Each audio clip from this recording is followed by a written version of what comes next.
Hello, everyone. Hello. Oh, get off the bottom of the screen.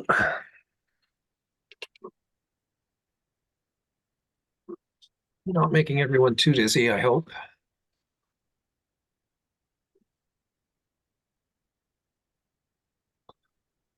Oh my goodness. So, Tony, Yes. I have not wished you congratulations. So, congratulations. Welcome Thank back. you. It's not like you Thank, ever left, but thank you. Yeah, the selectmen were very supportive and I appreciate their support through those negotiations, and I'm ecstatic. I'm very happy. oh, good. So are we. Thank you. I appreciate all those emails. That was very nice of you guys. Nahant Our is pleasure. Nahant is a funny place. It's little, but there's a lot going on. And I because it's think, little, that there's a lot of whatever interpersonal whatever that you need to watch out for. yeah, yeah, but I would say that um, I think that Nahant, as I've talked about in these meetings before, like trying to retain talent and, trying to do as best we can when it comes to salaries and contracts and things of that nature is really important, but the town only has so much bandwidth. Exactly. And, I approached the negotiations with that in mind, um, knowing the overall budget and the challenges and stuff like that. And I think everybody kind of approaches it that way. I don't think I could, I think we're unique in this town where mostly everybody that works for the town uh, doesn't just do it for the paycheck. There's some sort of other connection and investment, to the town. So on the employee side, obviously you guys as volunteers, it's certainly not about the paycheck. But as far on the employee side, I think everybody has like it kind of lives inside of you. I don't know how to explain it. I get it. Yep. Well, there's Um, something very special about living in a very, very small, special place that is unique. And to have the town meeting style of government mhm. and the way we do it, the way, we see each other walking around the street. I mean, that's not the usual anymore.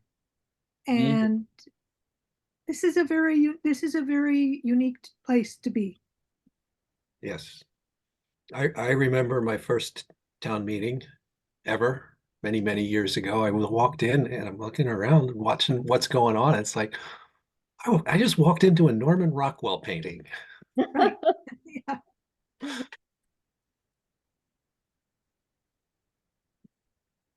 And there are so many times where there are issues that come up as part of town meeting, as part of the warrant. And I just find myself thinking, oh my gosh, this is a really complicated issue. How are we ever going to get this to make sense? And what I've realized, you just have to let the process work. The process works. You just have to let the process work. Yeah. Yeah. Agreed. Agreed. With my situation, I think that, the norm is a 3-year contract, right?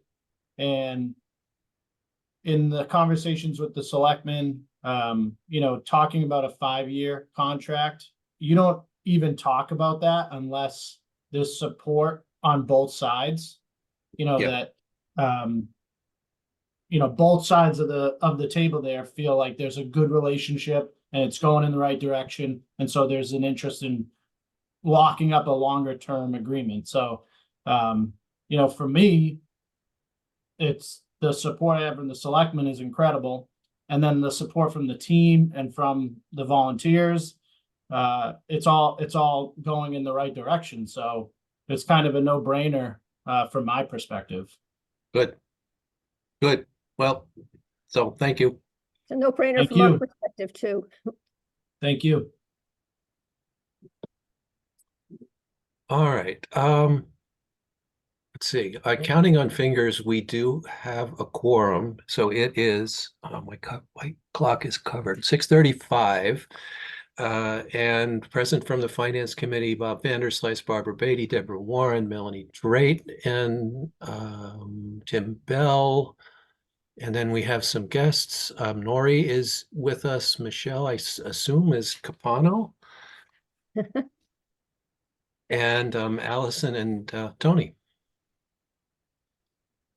So the meeting is in order. Does anyone want And to we need volunteer someone for to a take minute? Yeah, minutes. yes. Right. Hey, what's on our agenda tonight? Town government. Okay. And that includes pension and benefits as well. And the library. Well, and kind of, yeah, finishing out the library. And so, well, let's find about a volunteer, I hope, for minutes. And I wasn't watching as to who the last one in was. It was probably me, so I can take minutes. Thank you very much. All right. And we have to make sure we have 2 sets of minutes to approve at the end of the meeting. Yes. We didn't approve them last time. No, we did not, just in the interest of time. Yes, you're absolutely right. Right. Okay, so town government. And actually, Tony, library, since Nori is with us, I was hoping to get with you like yesterday or today and try to figure out where the best place to pull that money is. Are you around tomorrow? Do you have an opening sometime? Um, It may be easier just to sit down together and kind of figure it out rather than try to do it in this forum. I'm pretty booked up tomorrow. Or Thursday is better. Thursday, from 11 o'clock on. Oh, hang on, I need to look at my schedule. Thursday. Or go up. How about just at 11? Does that Okay. work? I'll come to Yeah. your office. All Uh, the way up the hill. it might be better for us to meet in Allison's office, actually. Okay, I'll send an invite to you now. perfect. And I agree. I think it's better if you can work together and have Allison's details and everything. And then, because we have some time too, instead of trying to you work together first. Yeah, and this will come back to a vote of the committee. Right. Right. Hey, do you have a general sense of the committee of whether you're pulling the money from within the library or from outside or a mixture, or if you're going outside in a general, then I know you kind of need some help from Allison and I on what are the options. There's not many, I'll tell you that, but it would be good to have a general sense of that going into the meeting. I don't know that we do. I think at least my general sense is it probably should come from outside. Because we've already kicked around inside and it looks pretty tight inside. We're talking $3,000, right? Right? Ish. Yeah, okay. Well, Allison, just keep us honest on that. Yeah, it's 3710. Okay, and that includes all of the the adjustments for the 19 and a half and so forth. Yeah. Yep. Okay. Have you guys met with everybody yet? We haven't Outside met of with the town? CPC DPC is coming up on Thursday. Thursday. And then the other departments are all checked off already? I believe so. Yeah, I think so.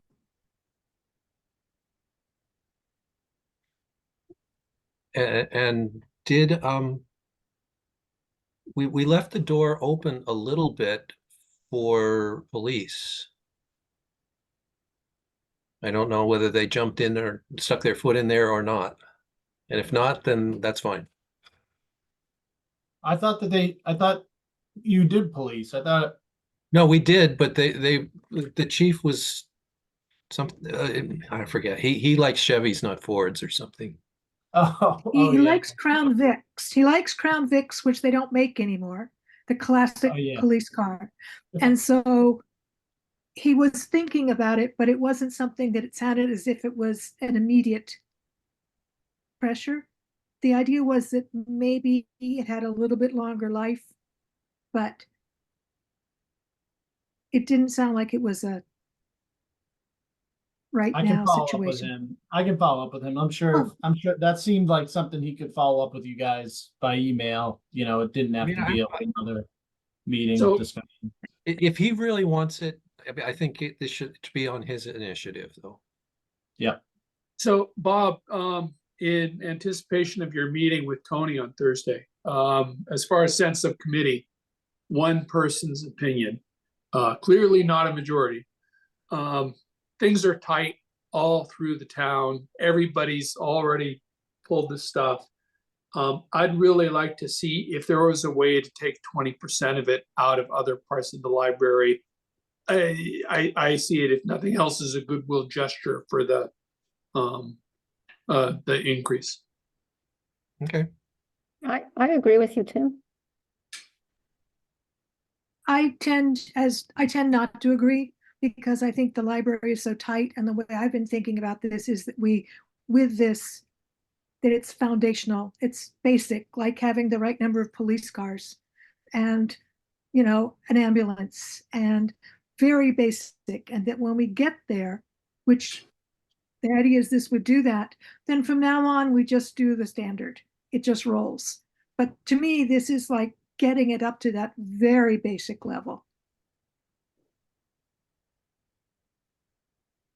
Can I say something? Also, the 20% wouldn't make sense because what we're requesting is already a percentage of the budget. Like the materials budget is 19.5% of the budget. So if 20% is coming from it, the math doesn't make sense to me. Well, it would have to be out of a non-materials category. And I know there's not a lot, and I know the library is doing great stuff. But I'm just, I can't imagine there's easy money to be taken. Because I know Tony worked with the selectmen and with all of the departments. And it's one of those, nobody's really happy, but everybody's, on the tight edge of things.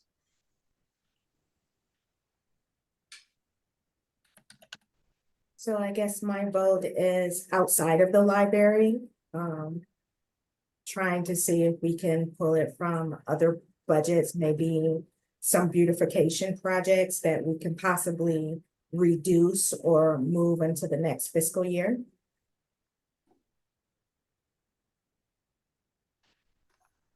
Right.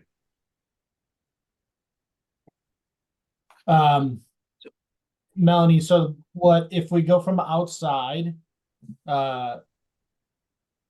We're gonna we would want to identify an account that is not funded with like free cash, because this is now going to be a reoccurring expense year after year.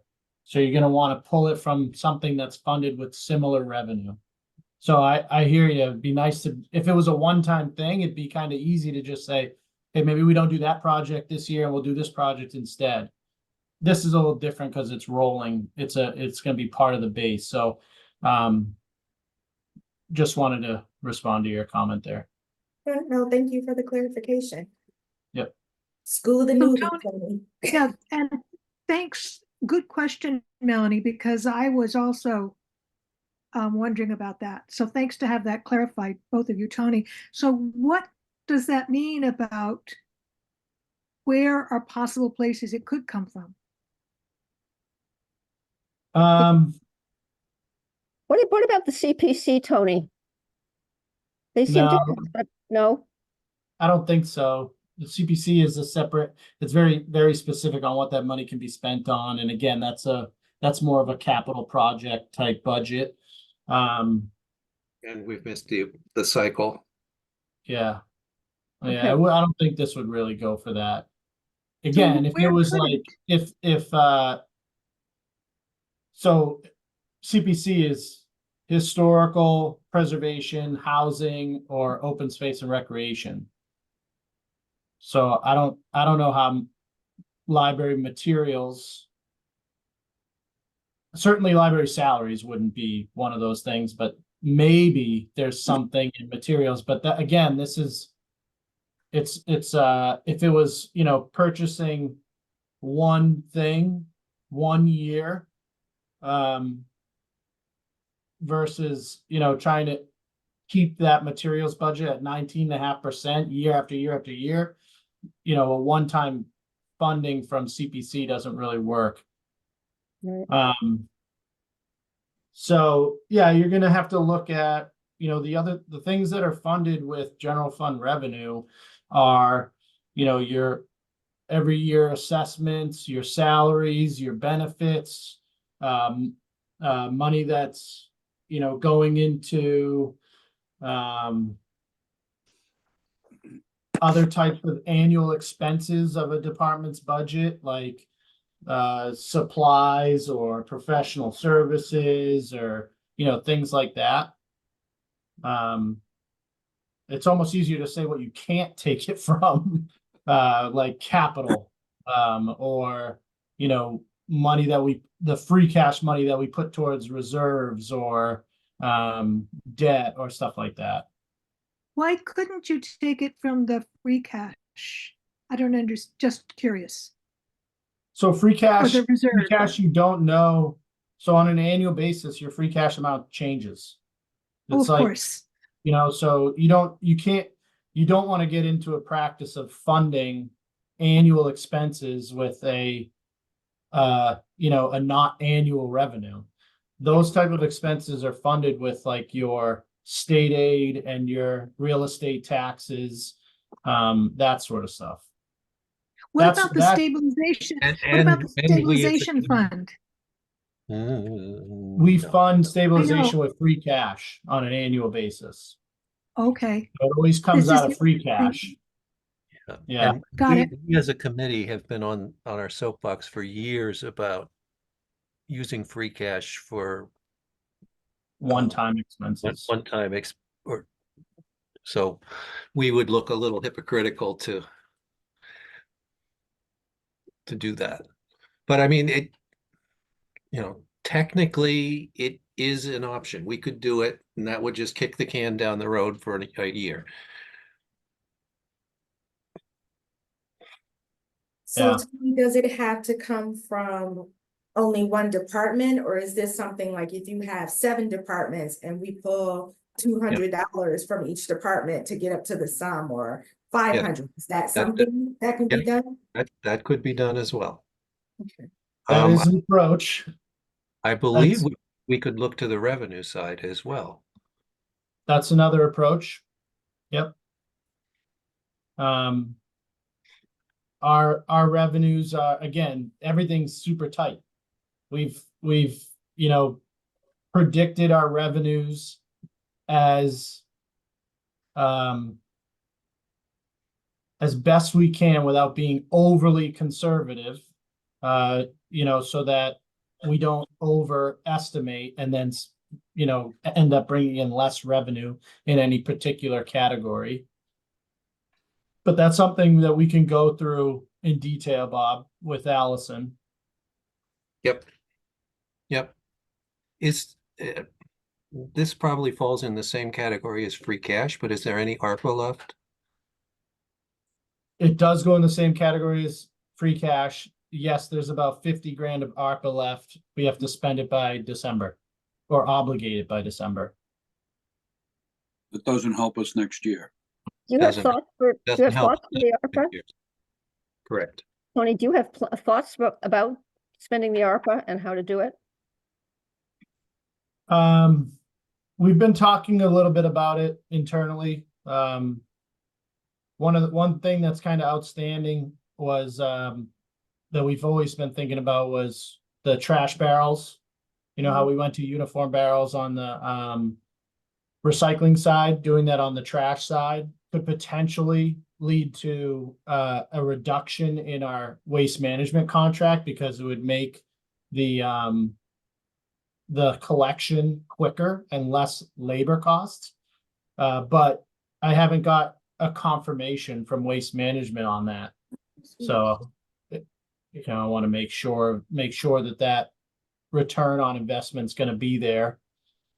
Because it's going to be, doing something like that would be, it'd be a change that, people would need to adjust to. I know in the hot, I think folks enjoy having unlimited amount of trash, being able to put as much trash as you want on the curb.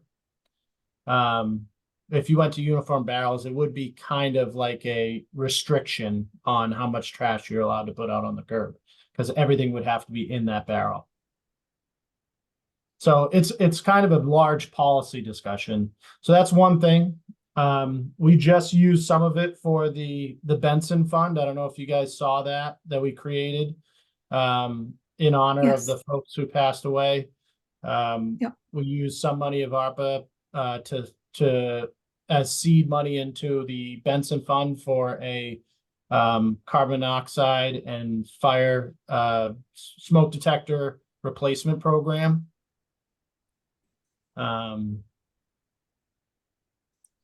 Yeah, so I mean, if there's other capital items that might come up, things like that. So, yeah, I guess I think we have a general sense of which, what the committee would like to consider as a funding source. And I think that's probably enough for us to go through. I think pulling from other departments is, a touchy subject when a lot of the other departments have reduced their budgets, or not increasing it. They've already cut a lot. So I don't know. I don't really want to be the one, with all due respect, to deliver the message that we're taking more out of this budget to give it to the library. That's a tough message to deliver. So just things to consider and for us to talk about. Yep.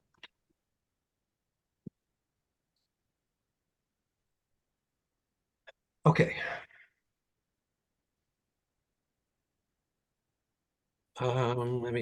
So let's just start run through general government and pensions benefits. So I have this open. I can figure out how Zoom does. Actually, I'll share my screen first. Okay. I have those two slides that I brought up a little while back Okay. at the beginning, and it's, it's a little refresher.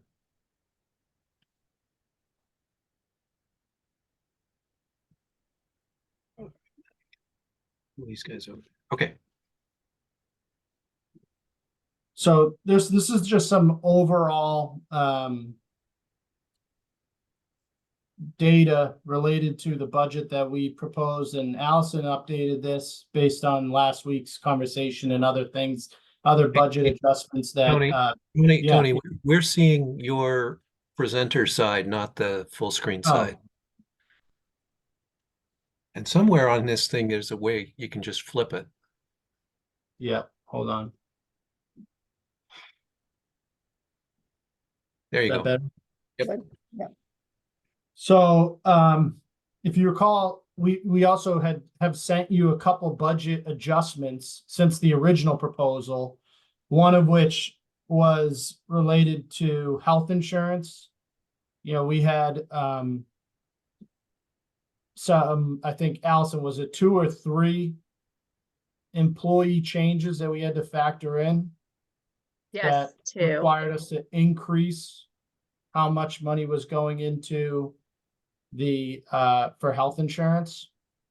So Yeah, we were notified of retirement. So we had to factor in that somebody's going to be hired to replace that retired person. However, that retired person will still stay on health benefits. So we had to factor that in. And then the fact that the school will hire a new 6th grade teacher. I'm gonna factor that in. So that explains a little bit of how tight, you know, that budget is. We had to already increase it because we were literally funding it at the best we possibly could. And a lot of these challenges are due to minimal new revenues. As you can see at the top of this slide, 2.5% increase in property taxes plus the debt shift is about $511,000, plus local revenues and state budget numbers brings us to a total revenue increase of $693,179. That is how much of the, you know, that bucket of revenue that funds things like salaries and annual expenses, that bucket only grew $693,000. And we originally received requests of $1.1 million.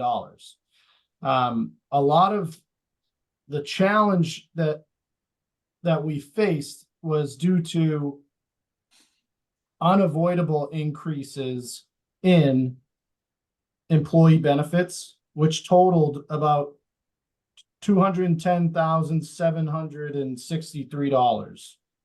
Health insurance went up almost $120,000 from last year. Retirement fund with Essex went up about $90,000, and liability property insurance went up about $20,000. Are those estimates or are those quotes? Those are assessments that came right from Maya, our health insurance provider, and liability insurance, and then also from Essex Retirement. So those are exact numbers. Yep. So, Well, to be fair, the health insurance, we have the exact rate. It's increasing 6%, but we have to make some assumptions on those new hires on whether there's a big difference between a family plan and an individual plan. We have to err on the side of caution that, you know, the larger expense would be if they came on with a family plan. So there's a little bit of, you know, room in that budget if somebody came on and selected an individual plan. Yeah. Okay. So with our revenues going up 693,000, you know, almost that 210,000 of that, 211,000 of that is accounted for right out of the gate. We, as I've mentioned before, we as far as salaries and contract negotiations, there's mine, which just got done, Allison's, the police chief, the fire chief, and the treasurer collector. We're hoping to turn that into a 3-year term and enter into a 3-year contract with the treasurer collector. So obviously there's a lot of stress there in that, as far as what we can do with that bucket of reoccurring revenues. In the selectmen's budget, was reduced by $9,000. The public health budget was reduced by $50,000. Now, keep in mind, the public health budget is set up as a, everyone in there is really hourly. So if you don't spend it, it comes back as free cash. But we increased that amount through when we were going through COVID and ARPA funds were diminishing in case we ever entered into a situation where we would need public health nurses and a need for increased or payroll to pay for those hourly rates. So we think we believe it's a safe reduction, but we did reduce that from 118,000 to 68,000. We reduced our IT account as well by 11,000, and we also reduced your reserve fund by 25,000, from 200 to 175. Over the last few years, luckily, we haven't had to dip into it very often. And when we put this budget together, we hadn't touched it at all. It wasn't until just recently that we started, asking for reserve funds transfers in that account. So overall, the FY25 general fund appropriation is a 3.7% increase. 0.2% of that is in general government, 2.8 in public safety, 4.2 in school. And as you heard from Tony P, those were some unavoidable increases that we had to account for due to transportation and special education increases.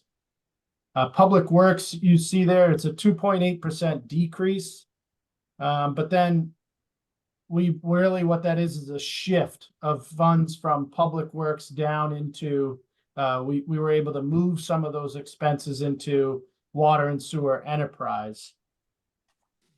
Culture and recreation has a 3.1% increase. And then there's that insurance and benefits at $230,000. Rubbish enterprise, just a 3.5% increase there. Again, when it comes to water, sewer, and rubbish, the biggest impact to those increases are the assessments or contracts that we have for water, it's MWRA, for sewer, it's Lynn Water Sewer, and for rubbish, it's waste management. But on the other side, in this funky year of building a budget, we're pretty healthy in our free cash amount. A lot of that was due to unexpected revenues. When 9 Little Nahant Road sold, we ended up bringing in about $400,000 or $400 something thousand of previously uncollected tax and interest. So that helped us out a lot in free cash this year. And all of that money is going towards one-time expenditures, funding capital projects, and building reserves.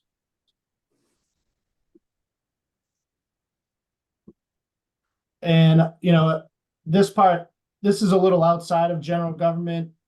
We talked a lot already about featured capital items, but, stabilization, we're putting 200,000 in the stabilization fund again this year, again funded with free cash, which will bring it over $1 million. And we're putting $25,000 into OPEB again, which will bring it to over $150,000. If you remember, when we started this journey together, stabilization was only at $93,000 and OPEB was at $3,000. So massive increases over the last 5 years, all funded with free cash.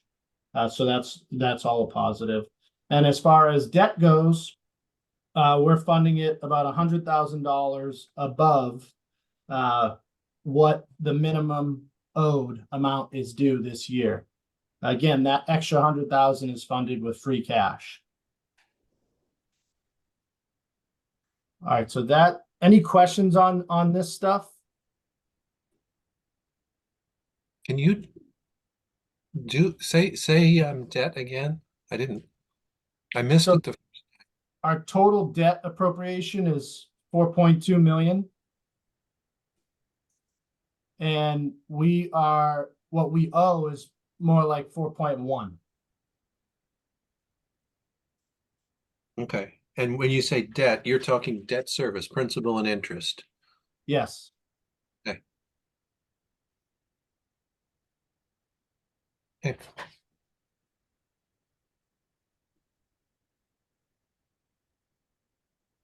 So that, I just wanted to kind of recap, larger picture. And if you want me to go through the budget workbook, we can go through that. When we met with our liaisons, we found it kind of more useful to talk generally about different things that are happening with the town. Tim, I don't know if you want to bring up or recap some of those discussions. Well, I mean, so when I go through a budget, I do some sort of random deep probing, and Allison and Tony had great answers for everything. I was particularly pleased with this idea that Allison, it's not really hers, although it's sort of, where when you budget for energy services, heat and electricity, you got to sort of be prepared for anything. And so rather than having each department having that buffer, Allison holds a master buffer that they have to, each department has to come to her for when it looks like utilities are going over. And that prevents a lot of, hey, well, we have some extra money in the utility budget. Let's shift it over and do something else. So she may not have been the originator of the idea, but she brought it here, and I think it's very good.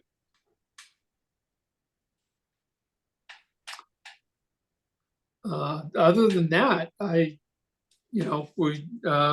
they just walked through stuff, and all of it kind of made sense.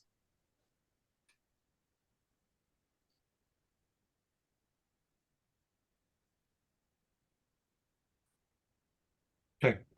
So when I do it, Tim, I take your approach. And the other thing I'll often do is spin through it and look for things where there's either a big variance between last year and this year, and or a big variance between what was requested and what the selectmen are recommending. And we did that. Okay. Yep. Okay, and the ones that jumped out to me were professional services is down by like 10 grand? Was it 5 and 5 or 15 and 15? No, 5 and 5. So $10,000 less in professional services. Here, I can share my screen if you want. Mm-hmm.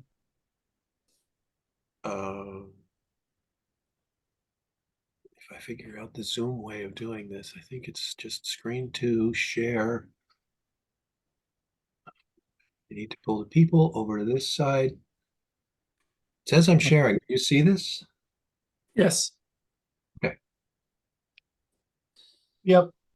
So legal expenses, not line 17, row 17, is just based on historical spending over the last few years. We've I think done a pretty good job of trimming expenses on that. I think that just a lot of that comes with experience and building up policy and procedures that allow us to, handle routine legal issues without needing to revisit legal counsel. Sometimes random legal things will come up, but we think, that this is a fine, we thought we could reduce $5,000 from this line item. And professional expenses, same thing. You know, we've really been able to spend less in that budget. You know, ideally, we would have, if it was a different year, and we weren't so tight on the revenue sides, or if we didn't have such increases in benefits and school and other items like that, we probably would have kept these at level funding. But these ones came in later when we were trying to find a little bit of extra money in each account. Okay. And where do legal expenses pertaining to Coast Guard housing come out of? Do they come out of this budget, or do they? There's Allison, there's two separate legal accounts. Yeah, there's one called general counsel that's a little bit further down. That's the main legal budget. And then if we overspend that, that's when I tap into this legal expenses budget under the Board of Selectmen. Okay, but they would come out of this budget. Yes. Some of that legal representation is covered under the town's insurance. And will So it we also, have a deductible. would we also pay that, almost pay ourselves back for that? Once the process, you know, the housing, the lots get sold, and because it is part of that, I'm gonna say it's part of the whole town vote in 2021 that all expenses related to that property would be paid for first. Good question. I mean, There was some I don't know how it works. Some of that original borrowing included professional services like Right. legal expenses, but I think we would only charge things related to the demolition and the sale process. The eviction side, the legal expenses related to evictions, we've been treating that as a general legal expense of the town. Why? But you theoretically could say, all right, we spent, I don't know, $10,000 on this. Once the first lot or first group of lots sells, you could theoretically take 10,000 out of that and put it back into this account if that's what we spent. Theoretically, I think the idea of that was pay off the borrowing, you know, anything Yeah. you pay with borrowing with the revenue from the sale of the property. But I mean, why would we not do that? It is an expense of the project. But those funds have already been expended, so all you'd be doing at that point is just basically generating free cash, which is where that money's gonna go anyway. Right. Right. I mean, unless we charge those legal expenses to the borrowing, but I'd have to check with bond counsel if it wasn't explicitly stated in the motion, we might get challenged on that. But as long as we're spending out of the general fund, you wouldn't really pay back the general fund. That money's gonna drop to free cash anyways, that Right. revenue. I was suggesting it comes out of the borrowing, and the borrowing, the language authorizes. I'd have to go back and look at the motion, but it usually includes, you know, and all expenses related thereto, or some phrase like that. Yeah, we could, I mean, Allison, we'll check with bond counsel on that. Sure, I can check. My understanding though is anything that you borrow technically has to be capitalizable. So, but I can check with bond counsel. Yeah, but May I ask a question? You May I certainly, ask a- May I ask a question? Yes, Hand up. please. I wasn't, You don't have to ask so I permission. apologize for going backward. I was not understanding what you took you were able to take professional expenses. You made that 5,000 less. What are professional expenses? What does that?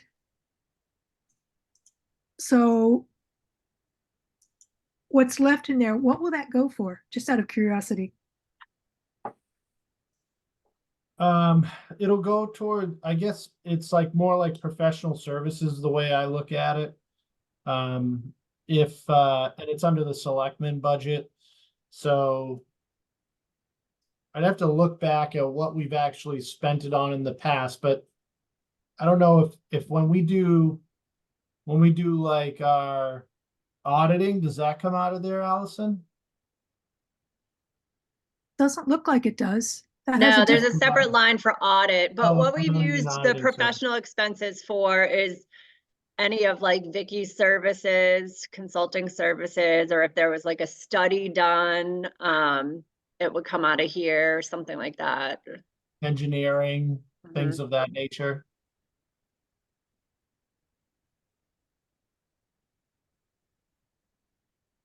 I'm just wondering. We'd have to pull, I'd have to really go back and look exactly at the detail of what that's spent on, but generally when we're outsourcing professional services, that we can't do in-house. Like Allison said, consulting is probably the biggest part of it. Probably some engineering as well.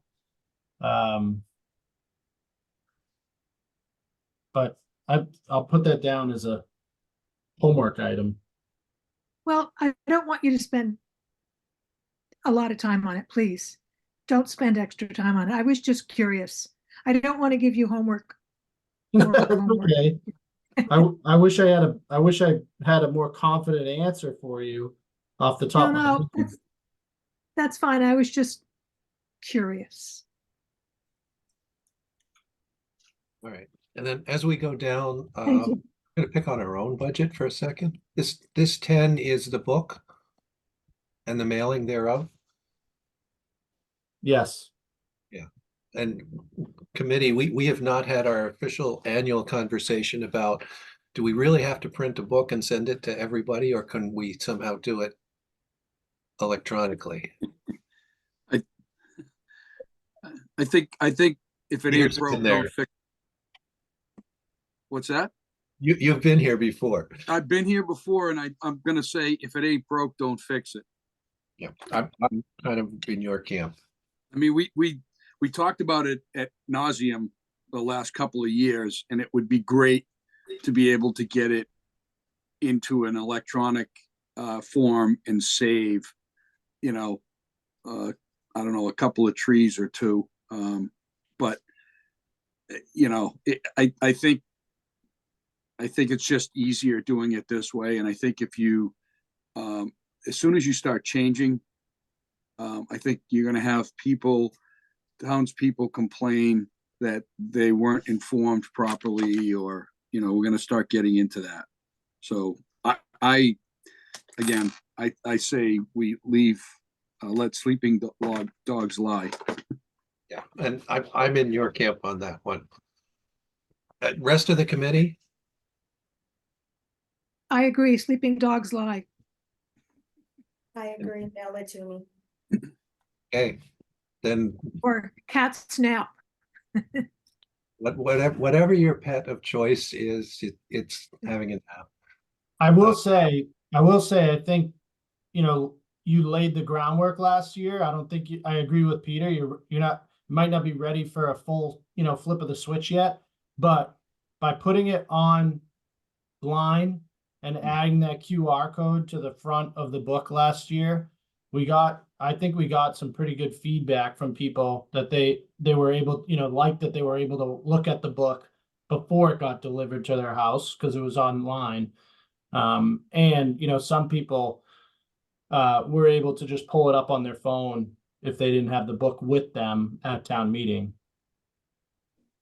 Right. Yeah. So Do we do Now- a count? I'm sorry, go ahead, Peter. I was just gonna say real quick, do we send it just to one to each household, or does it have to go to every voter? One to every household. Okay, that's what I thought. It used to be every voter, because I remember, Yeah. I remember we used to get 2 or 3 copies and, especially my kids, when they were away at college, they weren't even around and they quite frankly weren't that interested. The other thing you did differently last year, which I think saved a lot of money, was we took the CPC element of the book out and it created its own book. And that didn't get sent out to every house. That was available online and there were copies of that available at town meeting. So that reduced the number of pages in your book that needed to be printed for mailing. Yeah. So that saves some money too. Yeah, and there was discussion about, are there other portions of the book that we could do the same? Mhm. But again, I think for now, let's, like they said, let the sleeping dog lie. And I think the CPC, you can ask them next week, but I think they like that. I think they liked having their own, separate booklet. Yep, that's fine. That's good. Okay, anyway, so if we spin our way through the rest of this, the another big one that pops out is part-time wages. And this is assessor's budget. Part-time wages and purchase of services down in the assessors. Mhm. Is this So the assessor's office requested to make the part-time employee in that department a full-time position. Again, we didn't feel like we were able to accommodate that this year. So that's why there's that large difference is the variance between the department request and what we put in our budget. That's something that's come up routinely year after year. We just haven't been able to do that. And then on the purchase of services, you can see that in but in this one, wait, am I reading this right? Variance between our last actual was 12.7. Last year we voted 23. They requested 49, which represents an increase of 25. You're suggesting 23. level fund. Yeah, level funding it. Yeah, okay, I get it. Yeah, because that was the person that works doing other things in the town hall, but now essentially helps out, excuse me, part-time in the assessor's office, correct? No, I think well, maybe last year, maybe the time before, but in this current fiscal year, Sheila has had a college student working in a part-time basis that's been, relatively new to the town hall, meaning in the last year. Oh, okay. Okay. And then purchase of services. It's kind Right, of so if you could go, you can't see the year, like what 2023 voted and requested was, but the assessor was in a Allison, is it called a certification year? I don't know if it's certificate or like a revaluation year. Yeah, and that's like a 2-year process. Mhm. So 2023 and 2024 purchase services were increased. I'm sorry. Yeah, 2023 and 2024 purchase services have been increased to account for that. I think even the year before too. And so it was always understood from our perspective that that was a temporary increase because of the added costs of professional services to do the reevaluation. And that once that cycle had completed itself, purchase of services could be reduced back down to, somewhere where the numbers were prior to that reevaluation Yeah, year. my memory is it's a 3-year cycle. Mhm. Yeah, so I think it's, if you could see 2022 and 2023 voted, which isn't on this screen, you would see that it did tick up. And we brought this up during our assessors meeting with Sheila and the chairman of the board, Dave Hunt. And we said, from what we understood is that it should be reduced because we're now after that cycle. Unless you can show us, a detail reasoning as to why this needs to remain at a higher level, we're going to reduce it back down to, the numbers that it was prior to this reevaluation cycle. And we never got any follow-up. Okay, because they were actually asking for a substantial increase. Yeah, there wasn't any Okay. detail to support it. All right, but they are aware of this and have chosen not to pursue. They are aware of it. I don't know if they've chosen not to pursue. I don't know. I get that. Have you guys met with the assessor's office? Have they reached out to your No, budget? but it sounds like probably should. Is it Sheila or is it, what's the gentleman's name? Dave Hunt? Dave Hunt's the chairman of the board, but I think you go through Sheila. Okay. All right, I'll, Tim, do you want to do it, or should you want me to do it, or should you and I do it together? We should probably do that together. Okay, what you doing tomorrow? I could Zoom. Okay, all right, so I have meetings in the morning, so I'll try to just get a little bit of Sheila's time to identify some potential time for it. Do you have, then let me ask the question differently. Do you have like blackout times? Not really, not tomorrow. Okay, all right. Do I have, What is it, just so I understand, what is it that you want to be asking? well, just to confirm, this budget has been cut by almost $20,000. And apparently we haven't heard, at least, we haven't heard, how do we, a proactive agreement on their part to that. Yeah, I would just ask for details as to how did they come up with 73,822? Yeah, where did 73,822 come from? And, are you okay with 18,822 and like that? Are you okay with 55? Yeah, are you okay with 55? Better way to say it. Yeah. Yep, okay. And that's kind of really the only major thing that I remember.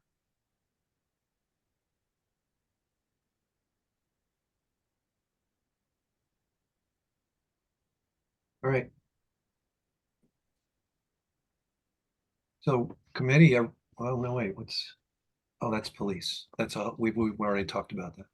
All right, rest of the committee, are we okay here? Yep. Any questions?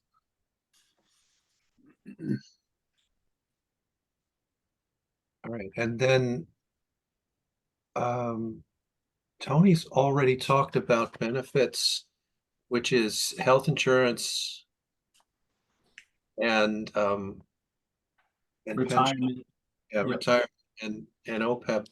Do you know or can you know the unfunded pension liability?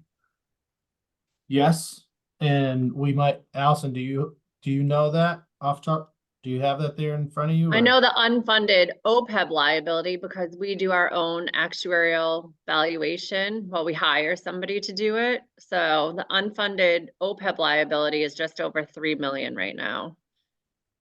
The unfunded pension liability, we're part of Essex Regional Retirement. So they have an actuarial analysis done for the whole system. I haven't seen a recent report from them. But I can say that our appropriation for next year went up significantly, like Tony said. I think Essex is like 65% funded, but I don't know what that is in dollars. I'd have to look at a report.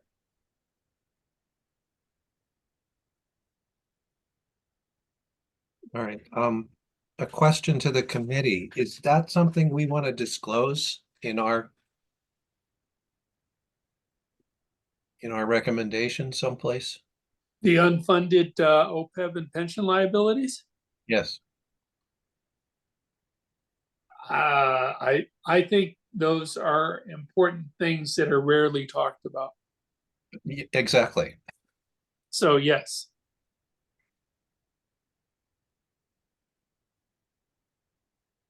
All right. So Allison, you didn't escape with no homework.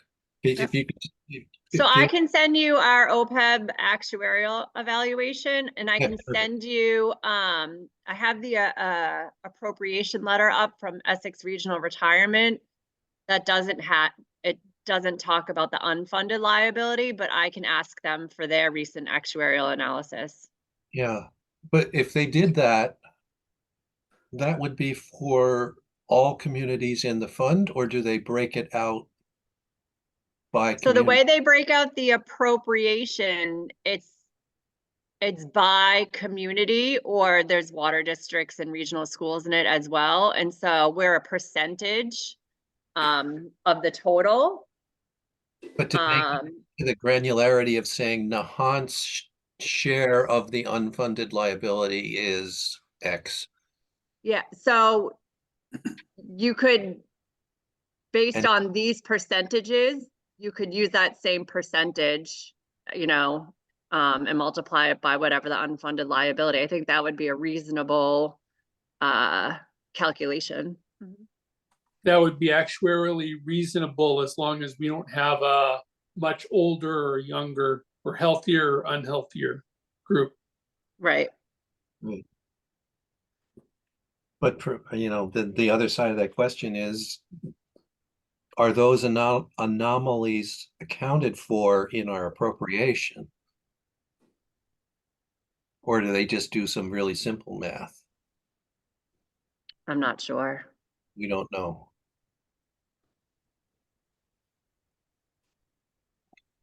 But I mean, if to be safe, you could say something like the total unfunded liability is X, and Nahant pays Y percentage of the total expense. You could say like for FY25, Nahant is responsible for, and it has a percentage on this appropriation letter. You could say that, we're responsible for X percentage of the FY25 total contribution. Yeah, exactly. Yep. Mhm. So I can send I'll circulate that, and then I'll reach out to Essex Regional in terms of their latest Awesome. Thank you. actuarial report. Thank you. So that's it.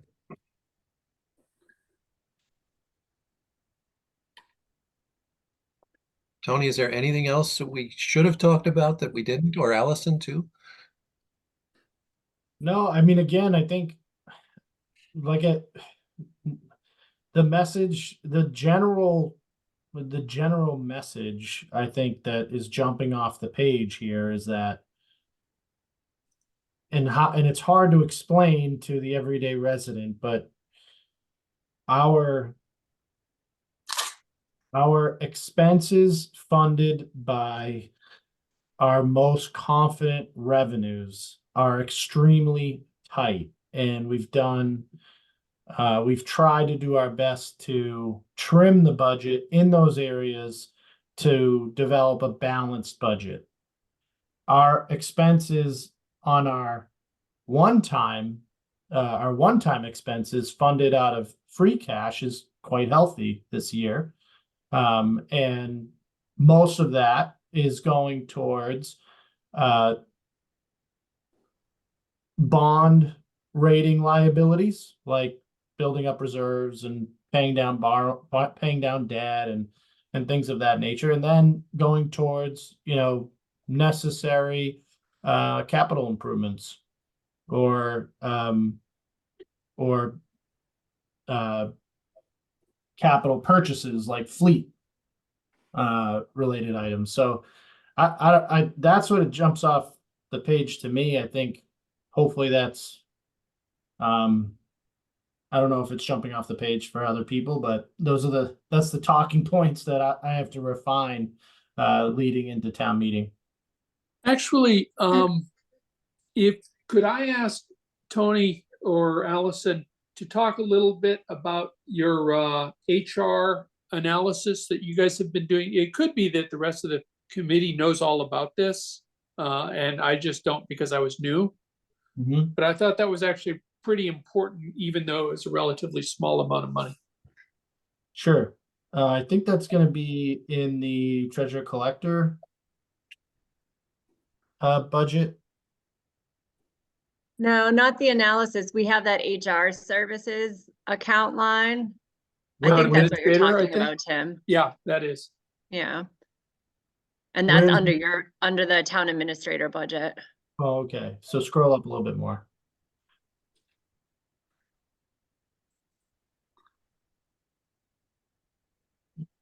So in years, yeah, human human resource resources, yep. contract services, line number 34. So we put $25,000 originally into this account a couple of years back with the idea of we had a grant funded through the community compact to regionalize human resources with the town of Swampscott. So right now, I am the HR director, and our assistant treasurer collector is our HR generalist. And we have labor counsel that assists us with any unique issues as well. We started to go down the road of a regionalization approach, and Swampscott had issues with their full-time HR director and department. And so, that avenue kind of fell apart. So then we use these funds instead of going towards paying, towards a regionalization effort. We use the funds to hire Clifton Larson Allen to do an HR study for the town of Nahant. And they produced a report. They came in, it was a couple months long. They came in, they interviewed all the department heads. They sat down with our assistant treasurer collector at the time, myself, and talked through a lot of the different, procedures related to HR, like onboarding, offboarding, any unique HR scenarios related to personnel, our employee handbook, things of that nature. And they came and they produced a report for us of a number of areas that we're doing well and a number of areas where we can improve. One of probably the two largest recommendations that came out of that report were you need a full-time HR director. In which case I said, well, I agree with you, but we don't have the funds to do that. So we reworked that recommendation into potentially hiring an HR firm on a contracted basis to help us with any sort of, unique, specific human resource personnel type issues. And then the other big recommendation was looking at redoing our employee handbook and creating template forms and process for onboarding, offboarding, and how personnel files are managed appropriately. We unfortunately, our previous assistant treasurer slash HR generalist, who was part of the team when this study occurred, took another job. And we've since hired a new assistant treasurer collector. Her name is Wendelin. If you've come in to the town hall to pay a bill, she sits up front. When you go to the left office on the left, she's up front on the left side. And she's been with us for a little bit over a month now. She's excellent. And so we are training her on what we learned from that HR study. And we'll be using these funds to hire CLA or another HR firm to help us, redo the handbook and some of those template forms. And then the remaining amount would be available to us to, use their services on any type of unique HR issues that might come up. Ideally, once we have those, capital investments completed, we could use these funds could either be reduced, or we could use these, again, mostly just for a professional service that would help us with HR issues when they come about. They also think that the salary and classification plan. Yes, thank you. As I talked about last week, the Board of Selectmen, through the negotiations of my contract, took a look at the salary classification plan, and, observed that not just mine, but many of the full-time positions that are in the salary classification plan are the salary ranges for a starting salary and the max salary are out of date. And also there are full-time positions that are need to be moved up into that category. And like I talked about last week, the two positions at the library are two of those that are going to be moved up, as well as the inspectional services administrative assistant. And so we're going through that study right now. We hired Clifton Larson CLA, subbed it out to, I can't remember the name of the company, but they're going through a process right now of, we've provided them job descriptions for all of those positions, and they're basically doing an analysis of comparing, what those positions based on those responsibilities and minimum qualifications, and how they compare to communities that are similar to Nahant. We're hoping to get that back. We were hoping to get it back mid-March, so they're still working on it, but hopefully we'll get it back before your book goes to print, so we can include that updated salary classification plan in this year's town meeting. So we may have different salary numbers than here. No, the salary classification plan that's like what I talked about last week, is that's It is what it is for this year, right? Yeah, so it's your guide. It tells you what your range should be. But it's not going to change what we can afford to pay this year. Yeah, okay. But I think we would, at a minimum, even if it isn't available, we would make a comment that it is being looked at and revised. So that, yeah. And will they, And I think those positions that are full-time, we can certainly move those up into the full-time category at minimum. But hopefully we'll have some new numbers that are, backed with good data that can be included as well. Right, but I guess,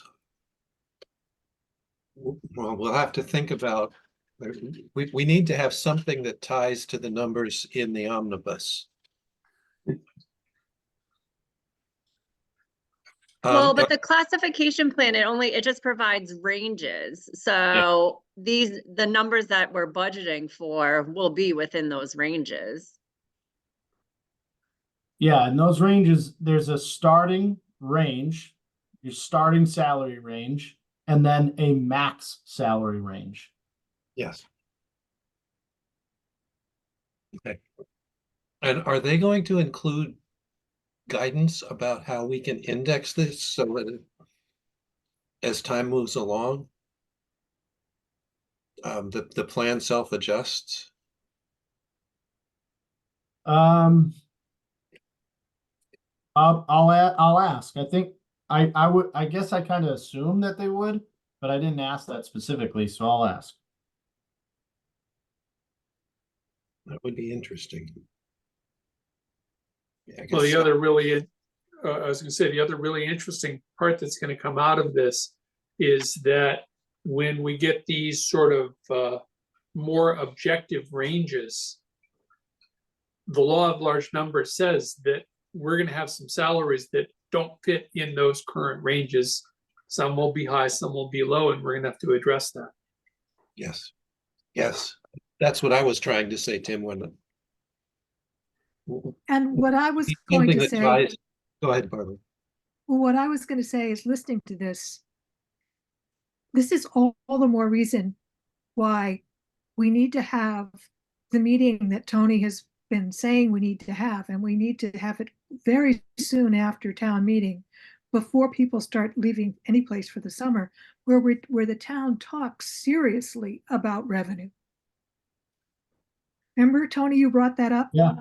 Yeah. And when we see these new ranges, which is what we're mentioning now, and immediately what came to mind to me is that's going to suggest, probably, I mean, I could be wrong, but issues about needing more revenue, likely, maybe not. But you've been bringing up, as we go through this, you've been saying over and over again, you started this meeting and you've said at every meeting that this is a tight year.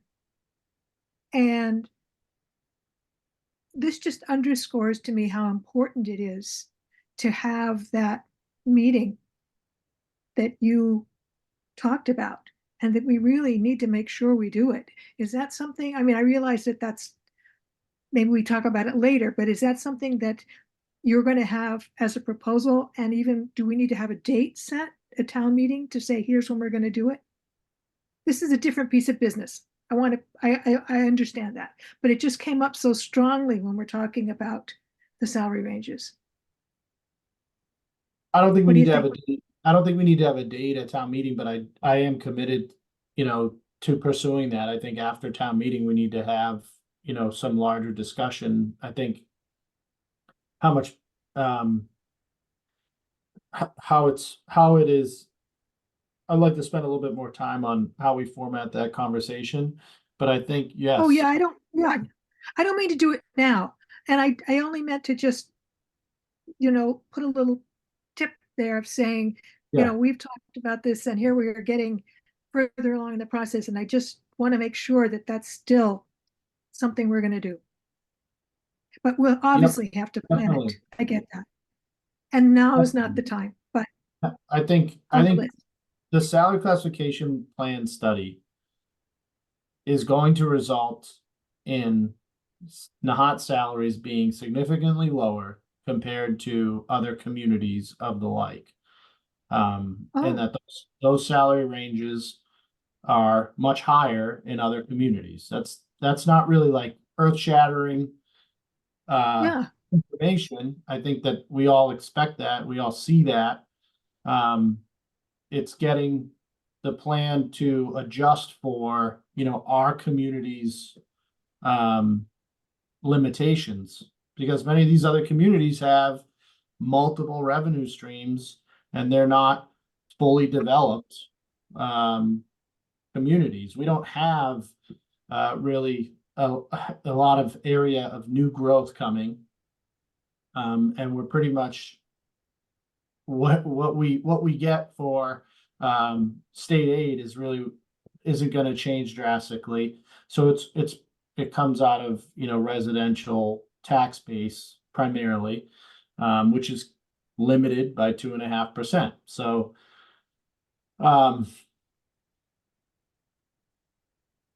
I think that we're going to see that the classification plan is going to say, you really need to you're below average compared to many That's other what I was communities expecting. Yeah. across the board. There will be across- other Right. things that are typical of Nahant. For example, we're going to have some environmental challenges at a more disproportionate, I would expect, to some other communities. But I do have another question, just while we're talking about that. Did we float the idea of having that be an open meeting to the public when we talked about revenues? Or am I dreaming? Yes, Okay, we did. We did. okay. And So- I'm not meaning to take away time. I mean, we can stop Right. talking now. It's just when you mentioned the new salaries, I thought exactly what you just said, Tony. That it's going to suggest we're going to need to really talk seriously about revenue. The challenge And is, the challenge is going to be, like you said, yeah, of course, all the employees that fall under that classification plan are going to see that number and they're going to come and ask for more money. And the challenge there is going to be explaining to all of those positions that we can't flip a switch and change that in 1 year. We have to do that incrementally. We have to do it slowly, but we are committed to getting there. It's a similar conversation that I have to have, that Allison and I have to have in all of our union negotiation meetings. And it's challenging because we have so many talented people working for the town and you don't want to lose them to these other communities, but the pool of just the rate of which people in municipal government are retiring and the pool of new talent coming in is so far off that there's just so much opportunity out there for people that, are interested in chasing that. And it's not something that we're capable of competing with. It just isn't. But we can't ignore we can't ignore it. We have to try to retain this talent, because when we're so minimally staffed, changing over is more detrimental to the work that we do. It takes months for people to, and we're getting, when we open these positions up, we're getting people with zero experience because our salary's at the bottom compared to the same job in another town. So we're either getting people at the beginning of their career or people at the end of their career. We're not generally getting people in the middle. So, which means it's a large learning curve and it slows everything down. So it's a catch-22. I just, it's something that I don't think we should ignore, but we do have to, the challenge is going to be, managing expectations. But what Deborah is saying is also very important, which is that for the coastal issues that we uniquely have, we can't flip a switch on that either. They're getting worse and they're going to get worse.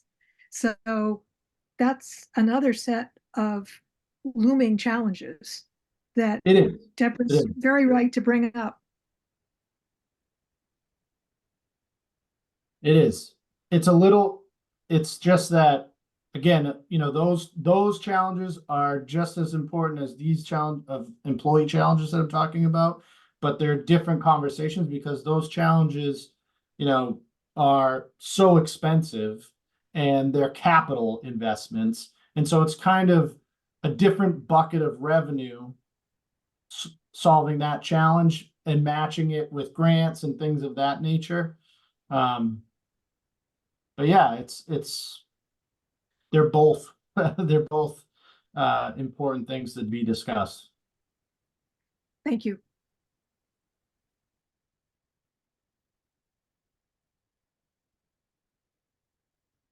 All right, so if there are no more discussion on this, let's see, we have two sets of minutes to approve, the 21st and the 14th, I believe. And I guess to be clean, No, it's the 7th and the 14th, okay, I think. No, the 21st. Oh, it's Sorry. the 21st. Sorry, yeah, we approved the 7th. My fault. Okay. Sorry. all right, so the 14th and the 21st, and let's do them as two separate motions, just to be clean. So we need a motion. I'll make a to- motion to approve the meeting minutes for March 14th. I'm I'll Somebody sorry, second. second that? Oh, already done. Yeah. All in favor, Barbara, Aye. Jim, Aye. Deborah, Aye. Peter, I have to abstain. I was not there. good. Melanie Aye. and Bob, aye. So, well, unanimous with one abstention. Yep. Is there a motion for the 21st, the minutes of the 21st? I'll make a motion that we approve the minutes from March 21st. Second. Tim, you're not quick enough. Oh, I'm not gonna second my own minutes. Oh, okay. All right. All in favor, Barbara, Aye. Tony, Aye. Jim, Aye. Oh, Peter, Aye. Melanie. I don't know why you're last, Melanie. You're just showing up last on Zoom. Melanie. Aye. And then Bob, aye, so that's a unanimous vote in favor. And I believe that's all the business we have. Open it up to public forum, which is Nori and Michelle.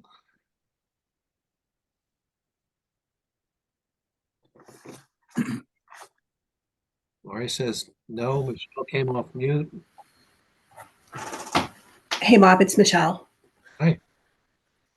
Michelle Capano, 29 Ocean Street. Back to your earlier conversation when the meeting started about funding the materials for the library. Are there, and I put it in the chat, are there any town accounts whose purpose is no longer needed, carrying a balance where we can claw back the funds into the general fund and then redistribute out? More of an Allison question, but I believe that it's already been done. Okay. Allison, you wanna? Yeah, there's really nothing available. So the other funds that we have would be state grants, federal grants, like donation accounts.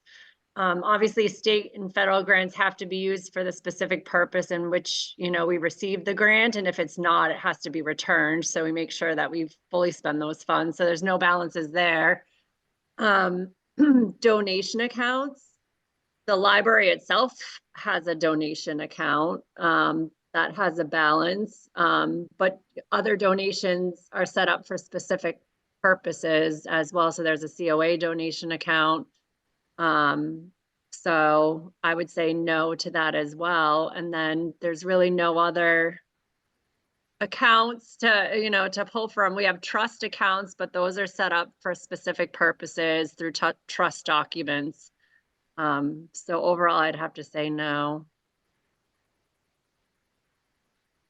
Does the library have capital items built into their budget this year? I believe it No. was 0. Not really, right? No, Mm-mm. I'm looking at it here.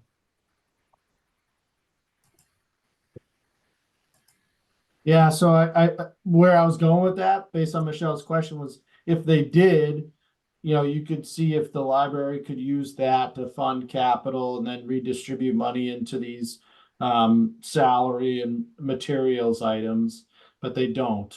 And the reason I go down that road is, Michelle, is because, what the increases that the library is asking for are not a one-time increase. And so you can't really fund it with a one-time clawback. Well, you could, but it's not a good practice.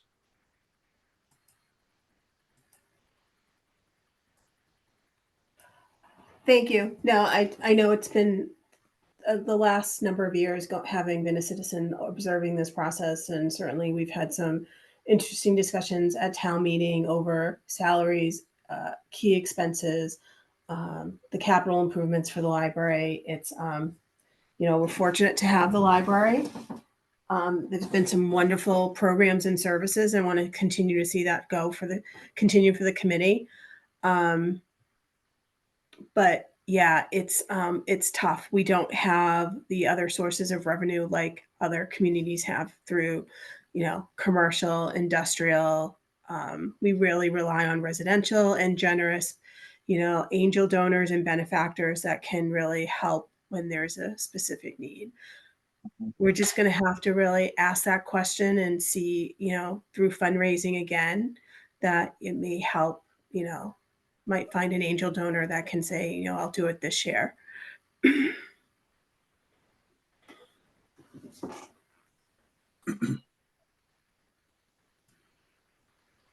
All right, so next week is CPC, which I think will be a very interesting week. Or not next week, sorry, Thursday of this week. Thursday. Yeah, 2 days from now is CPC. Okay. Okay. Just of the finance committee folks that are here, can everyone attend that one? Yep. Yes. Yes. Yeah. Okay. Right. It's usually, most people wouldn't miss that one for the world. Then, that being the case, I think motion to adjourn is in order. Actually, One more Bob, thing. I did, Go ahead. sorry. I told, Kristen had reached out to Sterling Printing, who prints the book, about timelines for when they would need material from the finance committee. And he came back and said, April 14th. Right, is that what we already? No, we had originally planned for that Friday, which was April, sorry, he said Wait a April 15th. We Right. were originally planning on April 19th. That's for the election or that's for town meeting? No, it's for the book. This is for the finance committee book that gets sent out to every household. So Yeah, it's got to be at the printers. What Alice is saying is our original plan was to get it there on the 19th. It now has to be there on the 15th. Yes. Alice, And I have a I question. will add, I will add that I have volunteered to work with Allison on the book. Thank you. So Allison, we just need to make sure that we have how much time and dates and all of that kind of stuff. But I'm going to do that this year. I'll learn from it. Is that date so that the book can be in every household before the election? No, Well, it's a meeting. Yeah, Tony can answer that. I think, how many weeks does it have to be before town meeting? it needs to be delivered to every doorstep 7 days prior to town meeting. So it accounts for the time to print and the time to deliver. That's why it's even earlier. I have a question, not to nickel and Town dime. meeting, town But- meeting is the 18th, and Deborah, Of May. Go ahead. May, they want a whole. That seems. Let me follow up with them. I'm Yeah, gonna put, I told Kristen I'd pass along the message. I also don't- kind of pushed back saying, we've been planning on the 19th this whole time, so. yeah, and that's way more. That's an extra week compared to years in the past. So Precious week too. I have a question. Call them and tell them I got another printer that can do it in less time and see if they can adjust their schedule. Yeah, Do exactly. we have, do we save any money if we, how many extra copies do we make to have available at town meeting and at the town hall? Is it costing us a lot of money, or is it once we get the thing set up, the print run isn't such a big deal? I think we usually add about 100. We average somewhere between 200 and 300 people that attend town meeting. So Hmm. we add about 100, and then usually we'll get 25 to 45 returned to the town hall. For some reason, they have issue with delivering them or something like that. So we'll end up with like about 150 available for people at the But do in we the- save any money if we cut that way down, or doesn't it make much difference? The numbers that we have printed, the extras for people at the I town hall. can, so it's dependent on how many pages the book is. So once we have a final product, we can provide the proof to them, and they can give us the difference in costs on based on number of copies. So Tony, and just to kind of go one step past Deborah's inquiry is when we're all done town meeting, on average, how many books do you still have left that nobody has touched? Right. Ooh, I mean, we're ordering 100. If we it's ordered varied. 50, would we be, you know, and again, if you can take a Now picture that of it's it, electronic, now that it's available electronically. Yeah. I think if we did less, you have the opportunity to say to people, bring an iPad, or Right. and right. yeah. Yeah. Okay. I think it's varied. Some years there's not many left over at all. Some years I have like one of those old recycle bins full of them. It's different every year. Right. Okay. We do keep quite a few for matter of record. The clerk keeps a couple. I keep a couple. I think, things like that. But it's minimal. The other thing to We save could make a time, note in our cover letter that there will be very few available. Please bring it, or please bring an iPad, just to kind of put people on notice that. yeah, that's what I would do. Yeah. Hey, Bob, I had sent you an email, I believe. Could you send us that list of who has what article? Oh, So yes. that- I'm sorry, I forgot. Yes. Yeah, just because we could start preparing, Absolutely. Yeah. the standard ones just to get them back in, and it just makes it easier.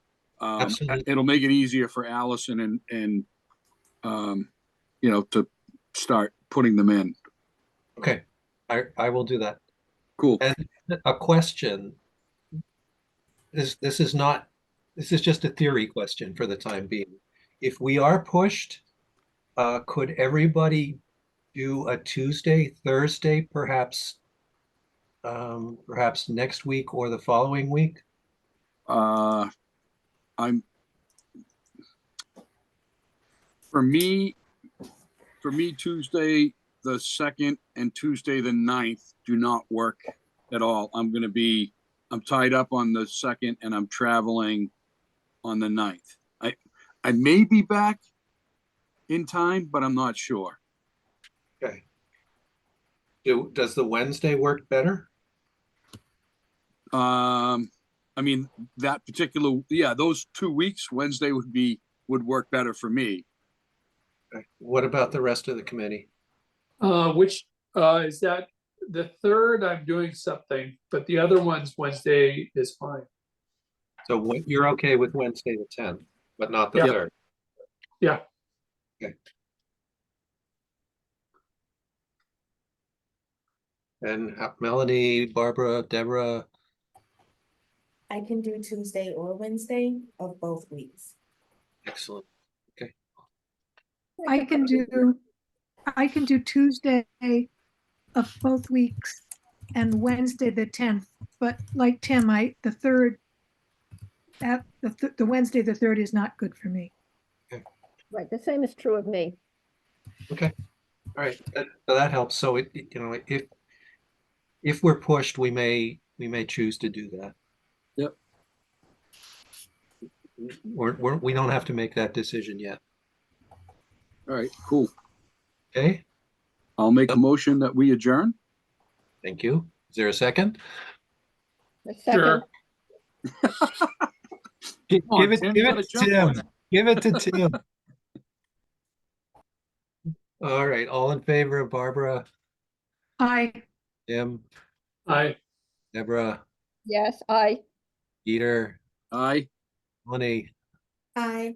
Bob, aye. Unanimous vote in favor. We are adjourned, and I will see you all on Thursday. at Thursday. Take care. 6:30. Bye. Thank you all. Thank you. Thanks. thank you, everyone. Thank you, everyone. Bye.